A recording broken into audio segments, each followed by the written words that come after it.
Manipur is bracing itself for more drone attacks. There have been two back-to-back incidents reported where crude bombs or grenades were dropped using drones, and post that there's an all-out war of words in Manipur.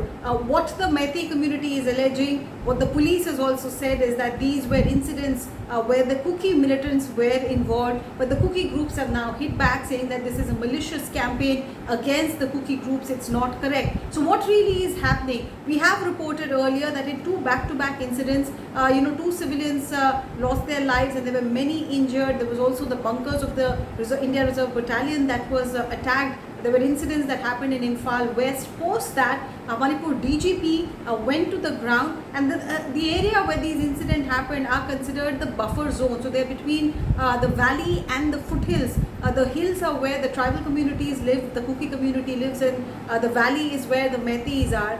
So the buffer zone had been created to prevent both sides from crossing into each other's territory, and that was considered one option for the fragile peace to continue. But these incidents of drones being used to drop crude bombs has shattered that fragile peace. So now we are told Manipur police is trying to put in anti-drone guns to tackle this new menace.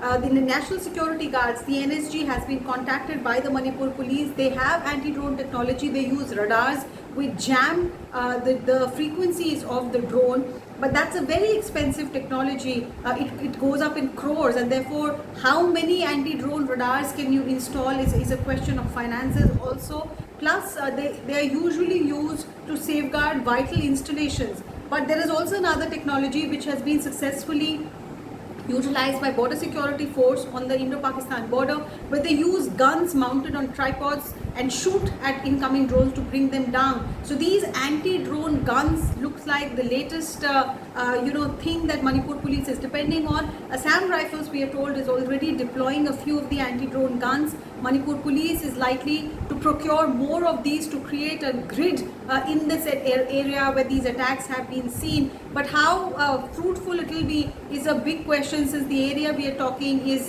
vast and there are technical challenges to utilizing this mechanism.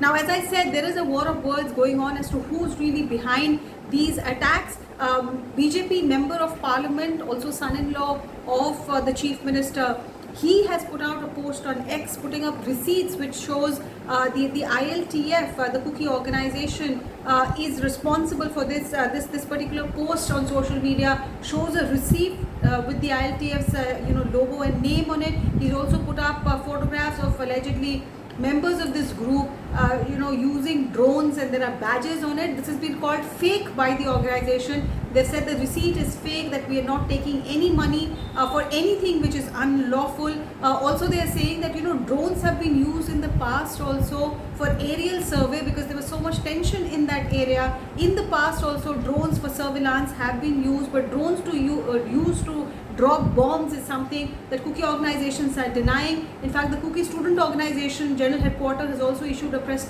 statement completely rejecting the charge that the Kuki groups are involved in this latest form of warfare. On the other hand, there is this demand now that you should get down to the talking table. For more than 16 months, violence has continued in Manipur. It's time to get back to the talking table, because that's the only answer to the current trouble, is the general sense that one gets after speaking to police officers and paramilitary officials deployed in Manipur. But for now, because the security situation is so fragile, that's where the focus is. Manipur's newly appointed governor has also met the Home Minister, and the demand is that the central government must step up to resolve this issue.